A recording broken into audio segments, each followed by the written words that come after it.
countryside has some beautiful landscapes that many of us enjoy walking around, but many national parks include grazing animals which can be spooked or even hurt by a family pet not on a lead.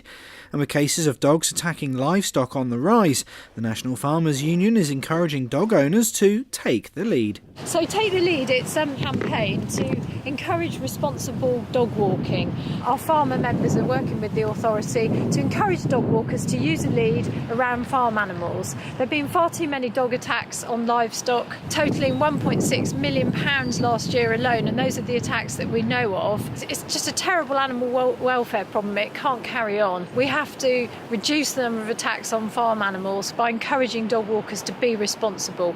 And if you are a dog owner, please also check that your property is dog proof, because about 50% of attacks occur when animals get out when their owners are away at work or out for the day.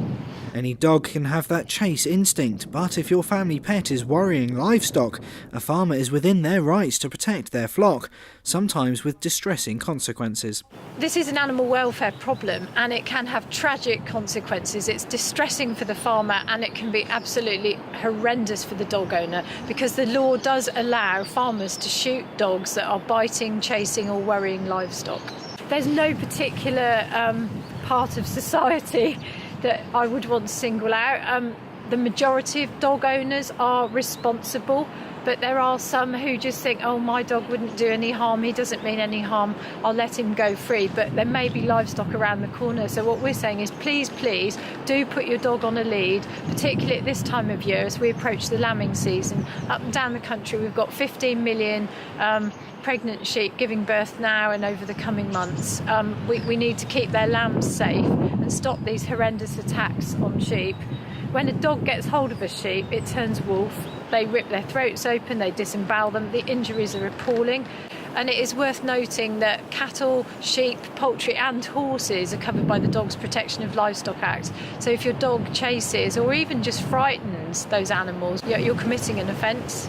The message is not to stop enjoying the landscape, but to be responsible for your pet and to encourage others to do the same. We're giving away pet water bowls and free poo bag holders and Take the Lead materials. And we really hope now that we've got this conversation going with dog walkers, and we really hope we are going to get the message across to dog owners, and the more responsible ones will hopefully keep the less responsible in check. Be aware that when you're letting your dog run freely, there may be livestock around the corner. You're probably safer to put your dog on a lead on a lot of cases. And we've seen the most horrendous attacks on farms and nature reserve, and we want to put a halt to all of this. Richard Stringer, That's TV.